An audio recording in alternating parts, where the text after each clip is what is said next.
प्रशांत कोरटकर की पत्नी पल्लवी कोरटकर ने उनके मोबाइल फोन और सिम कार्ड को नागपुर साइबर पुलिस स्टेशन में जमा कराया है। साइबर पुलिस स्टेशन के पुलिस निरीक्षक बलिराम सुतार ने जानकारी देते हुए बताया कि कोर्ट के आदेश अनुसार नागपुर साइबर पुलिस ने उक्त मोबाइल और सिम कार्ड अदालत में जमा कर दिए।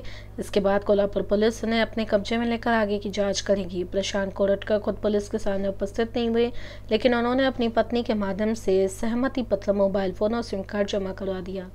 माननीय सेशन कोर्ट कोल्हापूर यांच्या आदेशाप्रमाणे त्यांनी डायरेक्शन दिलेलं की जुना राजवाडा पोलीस स्टेशनला जो कोल्हापूरला गुन्हा दाखल आहे प्रशांत कोरटकरच्या विरुद्ध, त्यांनी mobile senior inspector cyber police Thane Nagpur यांच्याकडे जमा करण्याबाबतचे आदेश दिले होते।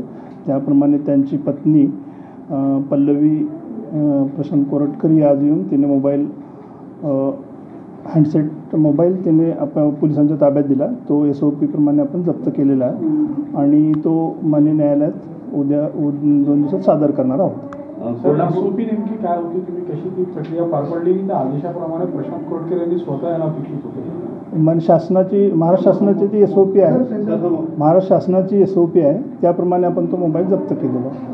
सर, काय नेमकी प्रक्रिया असते? SOP जरी असली तरी नेमकी प्रक्रिया काय असते ताब्यात घेण्याची? त्याला अनलॉक करून घेतला का? त्याच्यात काही डेटा आहे का हे तपासण्यात आलं का? नेमकं काय काय? नाही, फक्त न्यायालयाने आदेश फक्त तो जमा करून घेण्याबाबतचे होते, त्यामुळे आपण तो त्यामध्ये आत मोबाईलमध्ये काय आहे किंवा डाटा काय आहे याबाबतचे निरीक्षण नाही केलेलं। पत्नीने त्यांच्या जे प्रशांत कोरटकरचं संमतीपत्र घेऊन आले होते, त्यामुळे आपण प्रशांत कोरटकरचं संमतीपत्र घेऊन आले होते, त्यामुळे त्या पत्राच्या आधारे त्यांनी तो मोबाईल जमा केला। तर मोबाईल जमा करण्याबाबत कोर्टाचे निर्देश होते, त्याप्रमाणे आपण घेतलेलं आहे। नाही, संमतीपत्रामध्ये कारणे नाहीत, फक्त म्हणजे नागपूरमध्ये आपण येऊ शकत नाही, सील करूनच आपण SOP प्रमाणे सील करून पाठवलेलं आहे। सिम कार्डही त्यांनी जमा केले आहे, एक सिम आपलं इकडून बाय हँड कॉन्स्टेबल पाठवून तो मान्य न्यायालयात सादर केला जाईल कोर्टात, कारण त्या ऑर्डरमध्ये असं काही निर्देश नसल्यामुळे आपण कोर्टात सादर करू।